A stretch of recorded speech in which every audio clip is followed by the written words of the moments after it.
এই সূরাগুলো জাহান্নামের বয়ান, এগুলো পড়িয়া দেখিও দুনিয়ার গরমের থেকে জাহান্নামের আগুনের গরম 70 গুণ বেশি হবে। দুনিয়ার আগুন হাতে লাগলে হাত জ্বলে পাও জ্বলবে না, পায়ে লাগলে পাও জ্বলে হাত জ্বলবে না। আর জাহান্নামের আগুন এমন মারাত্মক ভয়ঙ্কর গরম, শরীরের যে কোনো জায়গায় লাগা মাত্র কলিজা পর্যন্ত ভুনা হয়ে যাবে। মাথাটা নত কইরা একটু চিন্তা করো রে যুবক, আল্লাহর কোরআন যদি সত্য হয়, গুনাহগারের জন্য এই জাহান্নামটাও সত্য রে বাবা। আমার মায়ার নবী, যে নবীর কোনো গুনাহ নাই, আম্মা জান আয়েশা রাদিয়াল্লাহু তাআলা না বলেন, একদিন আমি দেখি মায়ার নবী আমার হুজরায় বয়া বয়া কান্না করি। আমি ভয় পেয়ে গেলাম, না জানি কোনো বেয়াদবি হলো। ইয়া রাসূলুল্লাহ, আপনি কাঁদেন কেন? আমার নবী কয়, আয়েশা, কিয়ামতের দিন ভয়ঙ্কর অবস্থা হবে, আমার উম্মতের কি উপায় হবে এই চিন্তায় কান্না করি। আম্মাজান বলেন, কেমন ভয়ঙ্কর হবে? আম্মাজানকে নবী বলেন, এই শুনতেছেন নি? কষ্ট হয়? আম্মাজানকে নবী বলেন, ও আয়েশা, কিয়ামতের ময়দান এমন কঠিন, এই যে তোমরা 12 বাজারের ময়দানে বসে আছো, এই জমিনটাই হবে কিয়ামতের মাঠ। এই যে জমিন, পৃথিবী, এটাই হবে কিয়ামতের মাঠ। সিরিয়ার জমিন অথবা আরাফার ময়দান হবে আল্লাহর বিচারালয়, আদালত। আল্লাহ ওখানে বিচারালয় কায়েম করবেন, আদালত। এরপরে আমার আল্লাহ কিয়ামতের দিন বিচারালয় কায়েম করিয়া ঠান্ডা থাকবেন না, গরম মেজাজ। একদিকে সূর্যের গরম নিচে আসবে, জমিনটা থাকছে মাটি, সূর্যের গরমে জমিনটা তামা হয়ে যাবে। অন্যদিকে জাহান্নামের গরম গরম আওয়াজ।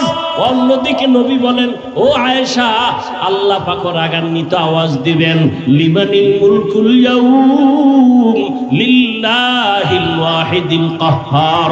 আল্লাহর আওয়াজে, কুদরতি আওয়াজে হাসরের ময়দানটা থরথর করে কেঁপে উঠবে। ওই সময় নারী আর পুরুষ সবাই উলঙ্গ দাঁড়াবে হাসরের মাঠে।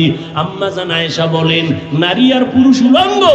হ্যাঁ। কয়, লজ্জা লাগবে না? লজ্জা পাবে না? শরম লাগবে না? আল্লাহর নবী বলেন, ও আয়েশা,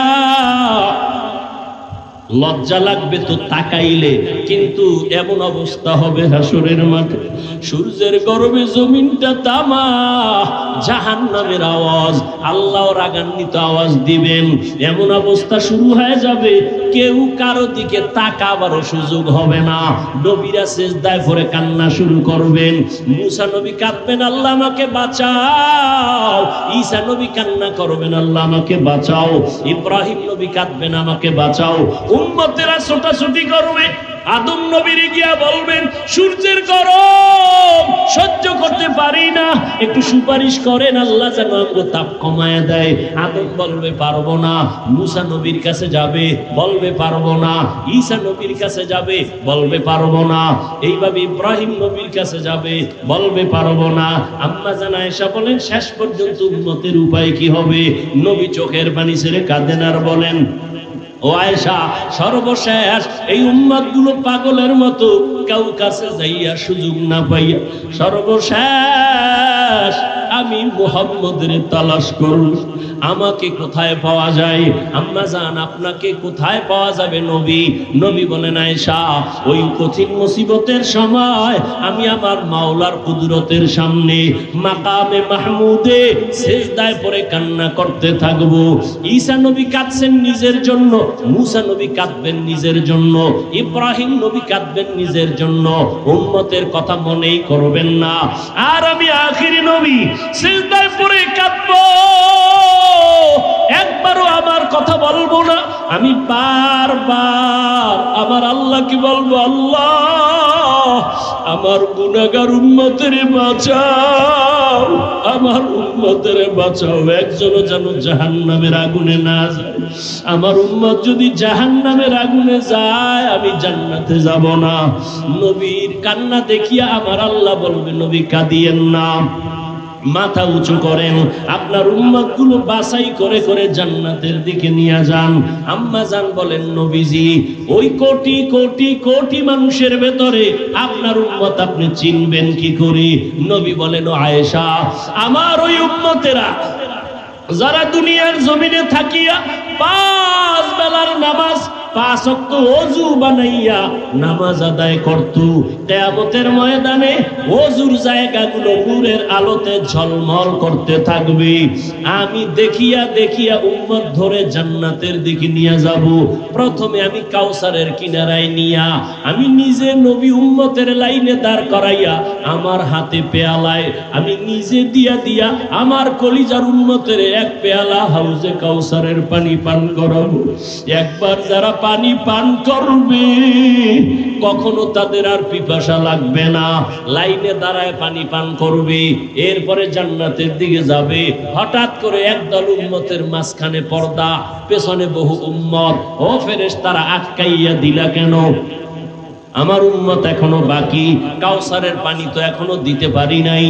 নবীর জবাবে ওই ফেরেশতারা বলবেন, ও পয়গম্বর, এই উম্মতগুলো আপনার খাঁটি উম্মত না। আপনি দুনিয়া থেকে বিদায়ের পরে এই উম্মতগুলো আপনার আদর্শকে জবাই করেছে, নিজেও নামাজ পড়ে নাই। যারা নামাজ পড়তো তাদেরও পছন্দ করে নাই, নিজেও পর্দা করে নাই। যারা পর্দা করত তাদেরও পছন্দ করে নাই, নিজেও আপনার আদর্শের দাঁড়িয়ে রাখে নাই। যারা দাড়ি রাখতো তাদেরও পছন্দ করে নাই, নিজেও হালাল ভাবে চলে নাই, হালাল খায় নাই। যারা হালাল ভাবে চলতো, হালাল খাইতো, তাদেরও পছন্দ করে নাই। এরকম নাই? নিজেও জিকির করে না, অন্যেরা জিকির করে তাও পছন্দ করে না। নিজেও পাগড়ি পরে না, অন্যেরা নবীর আদর্শে পাগড়ি পরে তাও পছন্দ করে না। নবী শুনিয়া আয়েশা কি নবী বলেন, আমি তখন বলবো সুহকান সুহকা, তোরা ভেগে যা, আমার উম্মত না। সাথে সাথে আল্লাহ গায়বী আওয়াজ দিবেন, ও জাহান্নামের ফেরেশতারা, এই গুনাহগার বেনামাজির ধর, জাহান্নামের হ্যান্ডকাপ হাতে লাগাইয়া জাহান্নামের দিকে নিয়ে যাও। ও আল্লাহর বান্দারা, সূর্যের গরম সইতে পারি না, জাহান্নামের আগুনের গরম কেমনে সহ্য করবা? হেদায়েতের মালিক আমার আল্লাহ। আবু জাহাল 13 বছর নবীরে দেখলো, বয়ান শুনলো, কালেমা পড়ে নাই। আর ওমরের মতো বান্দা নবীর গর্দান কাটতে আসিয়া মুসলমান হয়ে গেল। এই জমিনে আবু জাহাল নাই, কিন্তু তার মেজাজওয়ালা কিছু মানুষ আছে। হাজারো বয়ান শুনবে, দিলটা নরম হবে না, চোখে পানি আসবে না। তওবা না করিয়া বিদায় হইয়া রাস্তায় গিয়া, দোকানে গিয়া আরো বিরোধিতা করবে। আর একদল ওমরের মেজাজওয়ালা মানুষ গুনাহগার হইয়া প্যান্ডেলে ঢুকার পর হঠাৎ করে মরণের কথা স্মরণ হয়ে গেছে, মায়ের কথা মনে পড়ে গেছে, বাবার কথা মনে আসছে। আমার মা কই, আমার বাবাই কই? যেই মা বাবা রাত্র ভর আমার জন্য কত ঘুম নষ্ট করিয়া কত কষ্ট করেছে। ও যুবক, ওই মা বাবার চোখের পানি আর দোয়া ছাড়া আমি হাফিজুর রহমান এই চেয়ারে বসতে পারি নাই। ওই মা বাবার চোখের পানি আর দোয়া ছাড়া তুমি টাকার মালিক হতে পারো নাই। ওই মা বাবার দোয়া চোখের পানি ছাড়া পরীক্ষায় ভালো নাম্বার হও নাই। ওই মা বাবার কথা মনে করিয়া চোখের পানি ছাড়িয়া দাও, আর মনে মনে তওবা করো, আর বলো, হে মালিক, এই ময়দানে আমার মতো গুনাহগার কেউ নাই। আমার গুনার কারণে হাত না পাক, আমার চোখ না পাক, আমার জিহ্বা না পাক, আমার অন্তর না পাক। আমার গুনার খবর মা জানে না, বাবা জানে না। আমার অন্যায়ের খবর আমার স্ত্রী পরিবারের কেউ জানে না। জানলে আমাকে ভালো জানতো না। ও আল্লাহ, তুমি জানো, জানার পরেও তুমি রাগ করে পানি বন্ধ করো নাই, বাতাস বন্ধ করো নাই, খানা বন্ধ করো নাই, সূর্যের আলো চাঁদের আলো বন্ধ করো নাই। আজকে আল্লাহ বুঝতে পেরেছি শয়তানের ধোকায় পড়ে কত নামাজ ছাড়লাম, কত দাড়ি কাটলাম, বেপরদায় চললাম, হারাম খাইলাম। আজকে থেকে তওবা করলাম, আর কখনো বেপরদায় চলবো না, দাড়ি আর কাটবো না, মা বাবার সাথে বেয়াদবি করবো না। ওলামায়ে কেরামের পরামর্শ নিয়া নবীর তরিকা মানিয়া 5 বেলার নামাজ পড়ে চলবো। চাকরি করি, স্কুলে পড়ি, যাই করি, আর নামাজ ছাড়বো না, বেপরদায় চলবো না। ও যুবক বাবারা, তওবা করার মতো যদি অন্তর কারো তৈরি হয়, মুনাফিকি যদি না থাকে, খাঁটি তওবার নিয়ত যাদের আছে, দুটো হাত আমার আল্লাহকে দেখাইয়া দাও। আয় আল্লাহ, হাতগুলো কবুল করে নেন, তওবা কবুল করে নেন, তওবার উপরে মজবুত হইয়া চলার মতো তৌফিক দান করেন। আমিন। আলহামদুলিল্লাহি রাব্বিল আলামিন, ওয়াসসালাতু ওয়াসসালামু আলা সাইয়্যিদিল আমবিয়াই ওয়াল মুরসালিন ওয়া আলা আলিহি ওয়া আসহাবিহি আজমাইন। ইয়া আরহামার রাহিমিন, ইয়া আরহামার রাহিমিন, ইয়া আরহামার রাহিমিন, রব্বিরহামহুমা কামা রাব্বায়ানি সগীরা। আল্লাহুম্মা ইন্নাকা আফুউন কারীম তুহিব্বুল আফওয়া ফা'ফু আন্না।